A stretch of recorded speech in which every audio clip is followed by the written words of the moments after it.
대선생님 참 신조어를 좋아하시는 것 같아요. 오늘은 어떤 신조어를 갖고 오셨습니까? 알파 세대란 말을 한번 들고 와봤습니다. 우리가 일상 속 생활 속에서 MZ세대라는 말을 굉장히 많이 써요.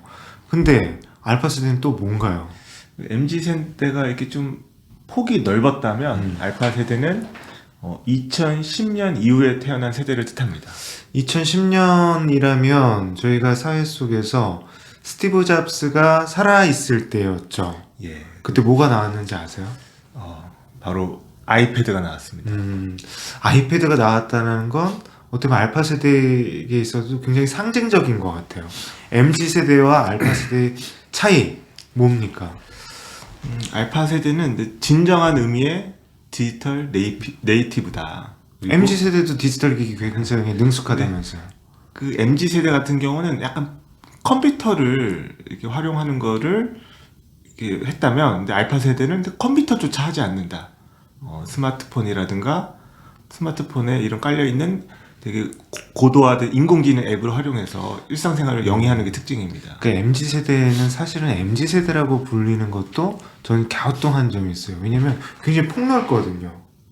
MZ 세대 내부에 우리 중년층도 있고 심지어는 청소년층도 있다라면 이분들 간의 어떤 차이는 분명히 존재한다는 생각을 했어요.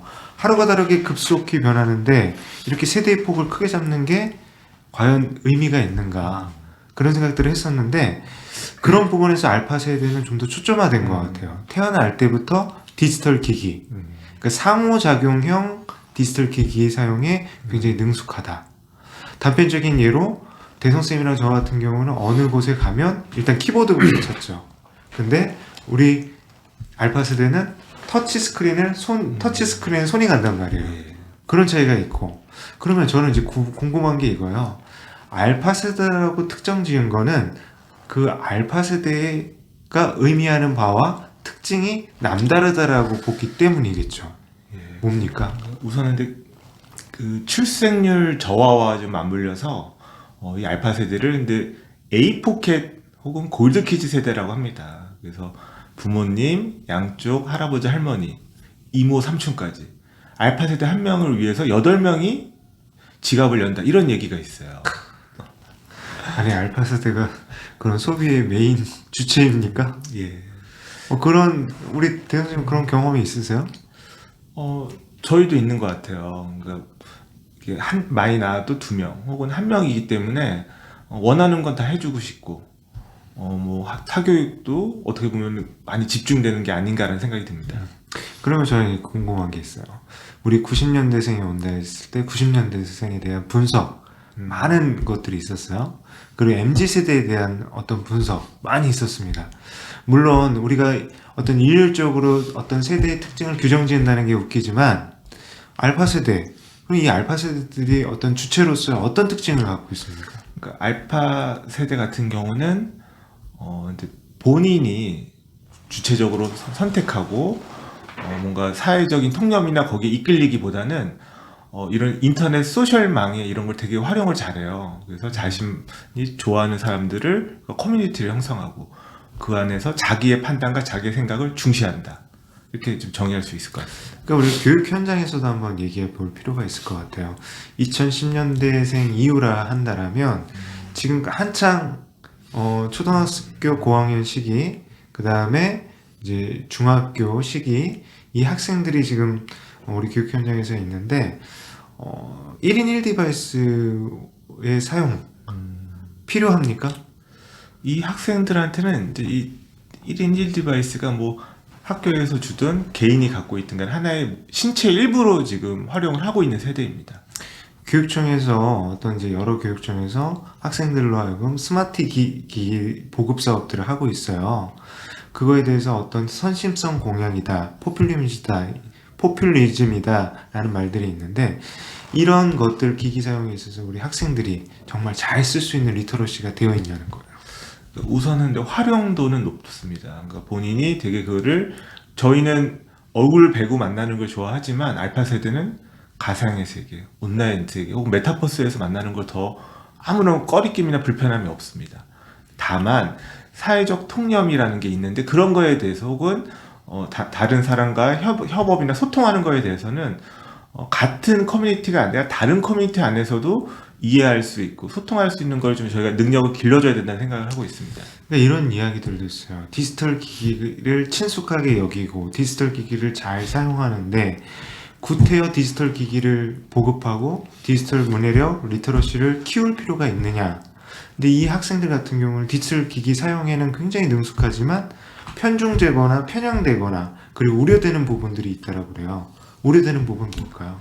그러니까 제가 아까 짧게 말씀드렸지만 근데 이 세대의 특징은 학교의 교육을 무조건 수용하는 게 아니라 본인의 정보를 찾고 지식을 찾는 거 혹은 어떤 커뮤니티를 형성하거나 어떤 관심 영역을 초점화하고 깊이 있게 파고드는 특징이 있습니다. 그래서 이런 친구들의 이제 지식을 찾는 방법들을 보면 저희 MZ 세대 같은 경우는 이제 검색을 할 것 같아요. 근데 이 친구들은 유튜브 콘텐츠를 찾거나 아니면 SNS 그리고 이제 불특정 다수한테 정보를 바로 취합을 한다는 말이에요. 그런 부분에 있어서 어떤 주체로서의 디지털 소양, 시민성 굉장히 중요할 것 같아요. 이런 것들을 키워주는 학교 현장의 노력도 중요하고 그 다음에 이 알파 세대 같은 경우가 학교 현장에서 기존의 학생들과 다른 어떤 특징들이 있을 것 같아요. 어떤 또 특징들이 있습니까? 그러니까 우선은 아까 제가 좀 말씀드렸잖아요. 이제 단순 지식 습득, 뭐 선생님들이 어떤 설명식이나 강의식 수업에는 상당히 이렇게 좀 소극적이다. 본인이 스스로 어떤 정보 탐색 능력이 뛰어나기 때문에 그런 면이 있고요.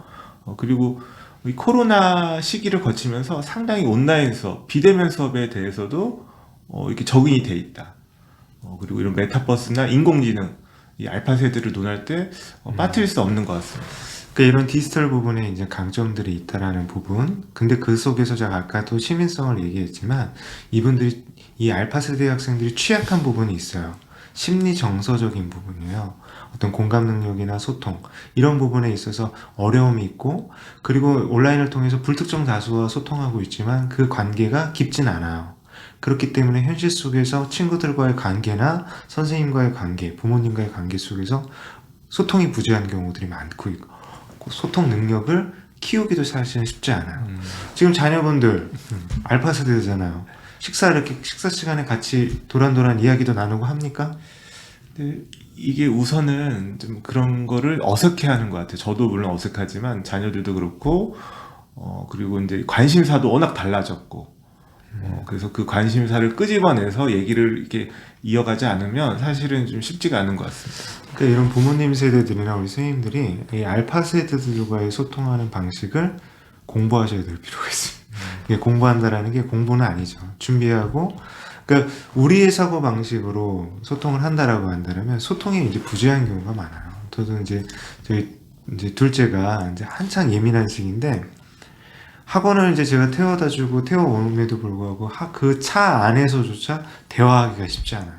제가 이제 어설프게 그 알파 세대 학생들이 쓰는 어떤 신조어를 쓰면 저희 딸이 굉장히 어색해하고 그거에 대해서 이제 오히려 소통의 벽을 닫아버리더라고요. 이런 부분들이 있어서 이 학생들 같은 경우 소통을 하기 위해서는 공통적인 관심사가 있어야 될 것 같고 그거에 대한 지속적인 관심을 가지셔야 될 것 같아요. 우리 선생님들 같은 경우가 알파 세대하고 소통하기 위해서 여러 가지 노력들을 하고 계시잖아요. 어떤 노력들을 하고 있습니까?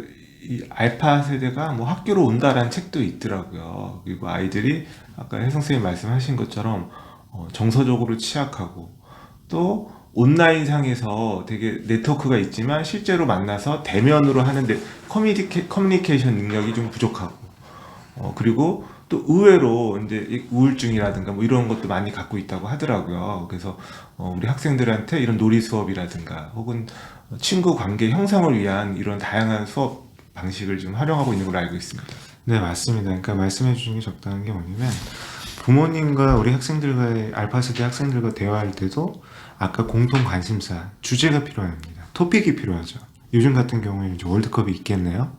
그런 토픽을 갖고 접근을 해야지 어떤 탐색하고 널 알아가겠다, 널 이끌겠다라는 식의 소통은 이제 부적절한 것 같아요. 교실 속에서 수업의 방법도 그렇기 때문에 소집단, 프로젝트 학습 이게 유용한 것이죠. 학생들 간에서도 서로 소통이 익숙하지 않고 소통의 방식이 디지털이나 이제 온라인상 비대면 상황으로 이제 국한된 경우가 많았기 때문에 학교에서 교실 속 수업 상황도 학생들이 함께 문제의식을 갖고 주제를 잡고 계획을 수립하는 거, 그리고 실제로 실행하는 과정들을 경험하게 해주는 것이 중요하다. 오히려 똑같은 지식을 선생님이 일방향적으로 접근할 경우에 대다수의 학생들은 스마트폰을 붙잡고 있죠. 대학교에서 교수님들이 말씀하실 때 우리 학생들은 스마트폰을 찾습니다. 뭐 할까요? 교수님의 생각들, 교수님의 말씀들을 기다리기보다는 스스로 찾는 것에 익숙하고 필요한 부분은 찾는 것이 좋다라고 이렇게 생각한단 말이에요. 그렇기 때문에 그 과정의 중요성을 전달하기 위해서는 그 과정조차도 의도되고 준비가 돼야 된다는 얘기죠. 네, 그래서 알파 세대가 이제 다른 세대와 이렇게 차별화되는 것들이 이제 여러 가지가 있는데 그 중에서도 진정한 의미의 디지털 네이티브다.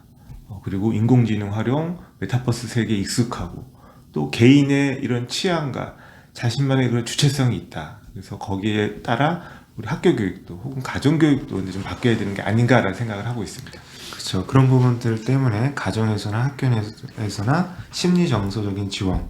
그래서 이 친구들이 어떻게 하면 전인적으로 성장할 수 있을까? 근데 그 부분에 있어서는 부모나 선생님의 일방적인 입금이 아니라 그 학생들 스스로가 커갈 수 있도록 지원하는 노력이 필요하다는 이런 이야기시죠? 예, 맞습니다.